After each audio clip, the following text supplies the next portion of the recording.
Sedikit banyak saya sudah mendengarkan penjelasan dari Bapak Ibu dan adik semua. Saya sudah rangkum di sini. Intinya saya sudah tahu mesti ngapain.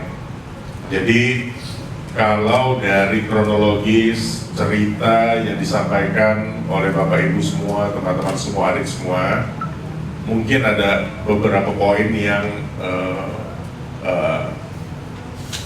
karakter dari kepala sekolah tersebut ini yang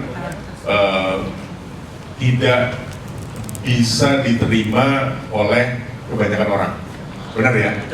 Ya, apakah itu pertama arogan, kedua otoriter, ya, terus kemudian bullying. Nah, itu seharusnya kan sebagai seorang kepala sekolah harus mencontohkan, gitu ya. Si botak berjenggot salah satu yang teriak paling lantang urusan bullying.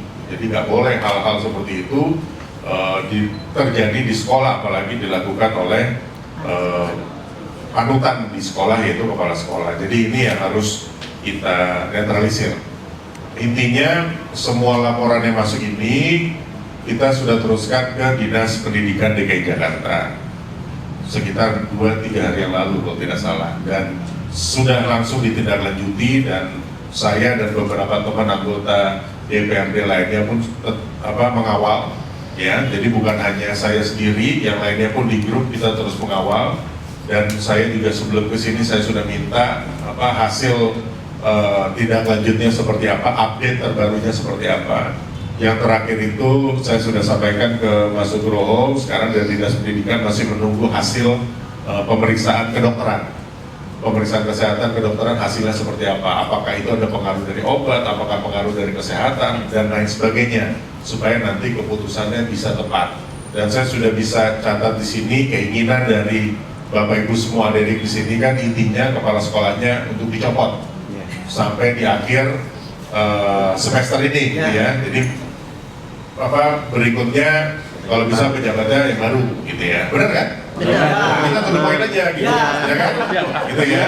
Nah, jadi untuk proses ke situ kan harus ada beberapa pertimbangan, beberapa pemeriksaan, beberapa investigasi yang dilakukan oleh Dinas Pendidikan DKI Jakarta. Kita harus apresiasi juga respon cepat dari Dinas Pendidikan, dan insya Allah kasih waktu tanggal 12, gak usah demo dulu, ya, adem-adem saja, ya. Nanti kasih waktu 1 minggu lah. Nanti hari Senin saya akan tanya lagi update-nya, hari Selasa akan saya tanya update-nya, setiap hari deh saya akan tanya update-nya sampai nanti ingkrah keputusannya seperti apa, gitu ya. Mudah-mudahan sih hasilnya akan positif, ya. Terus yang kedua, masalah nanti kegiatan alumni dan lain sebagainya. Ya sebenarnya sekolah itu tidak eksklusif harus hanya kegiatan sekolah. Tinggal balik ditanya, bangun sekolahnya pakai duit pajak siapa? Ya kan dari rakyat, oleh rakyat, dan untuk rakyat. Benar, selama untuk kegiatan sosial yang berhubungan dengan sekolah dan tidak di waktu jam sekolah, itu boleh digunakan. Pada saat COVID pun kan sekolah-sekolah digunakan untuk kegiatan kesehatan, bantuan pasien COVID, jadi rumah sakit dadakan. Pada saat untuk pemilu kan bisa digunakan untuk kegiatan pemilu dan lain sebagainya. Jadi sekolah itu bisa digunakan oleh siapa saja, khususnya untuk kegiatan kemasyarakatan. Dan tentunya ya dengan waktu-waktu yang tepat. Kayak di depan sekolah, sebenarnya mau melakukan di depan sekolah itu nggak apa-apa. Kadang-kadang orang suka lupa. Orang berpikir punya rumah, punya properti, berpikir di depan rumah itu punya dia juga. Itu udah punya masyarakat umum. Jadi mau di luar pagar pun, mau bagi-bagi takjil, itu sudah bukan haknya SMA 65 lagi. Karena itu sudah milik pemerintah Provinsi DKI Jakarta, dan sekolah pun milik Pemprov DKI Jakarta. APBD pemerintah DKI Jakarta uangnya juga dari rakyat, dari pajak rakyat. Jadi sebenarnya itu udah ngawur lah menurut saya. Tapi intinya saya lihat SMA 65 ini kan salah satu sekolah terbaik di Jakarta Barat. Bukan karena istri saya alumni atau sebagai saya alumni, ya. Story-nya saya dengar lah. Tapi saya minta ini harus tetap dijaga. Ya, mudah-mudahan kepemimpinan beliau bisa kita netralisir, dan mudah-mudahan bisa membuahkan hasil yang baik, dan mudah-mudahan dalam minggu depan sudah ada keputusan yang baik untuk semua pihak, untuk guru, untuk siswa, untuk alumni, untuk komite. Mudah-mudahan ke depannya bisa kembali berkolaborasi. Amin. Ya, sehingga SMA 65 bisa tetap menjaga kualitasnya. Amin. Itu kan tujuannya ya.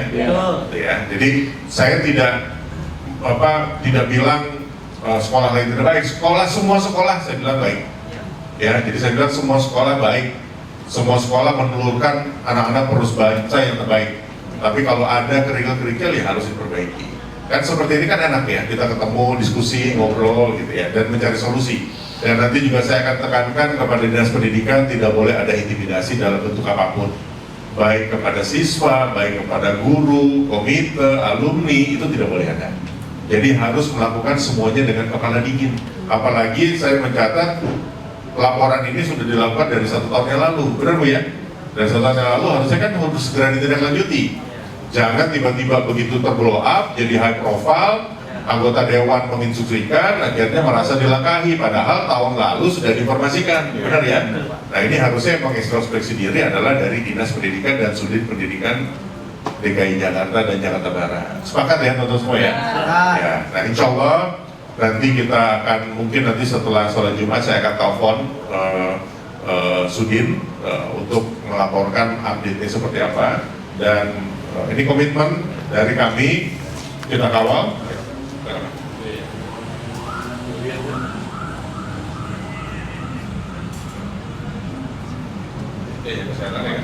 Ya, jadi menunggu hasil kesehatan untuk assessment keputusannya.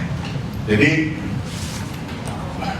saya sih sudah bicara jangan sampai kondisi kesehatan beliau menjadi penghambat gitu. Jadi kalau bisa kita harus cerdas gitu. Jadi kalau bisa keputusannya harus tepat gitu. Kalau misalnya beliau sudah tidak mumpuni, ya udah dialokasikan di tempat yang lain. Benar nggak, teman-teman? Supaya nanti diisi oleh yang benar-benar sehat dalam akal, pikiran, dan jasmani rohaninya, sehingga sekolah ini bisa kembali berjalan seperti sedia kala. Jadi itu saja intinya, saya sudah catat lengkap semuanya. Saya akan update terus ke Mas Nugroho. Nanti insya Allah saya yakin lah hasilnya positif. Ya intinya teman-teman diredam dulu emosinya, ya yang lainnya tetap kembali seperti biasa. Pak Oman tidak perlu khawatir, nanti saya akan titip ke dinas.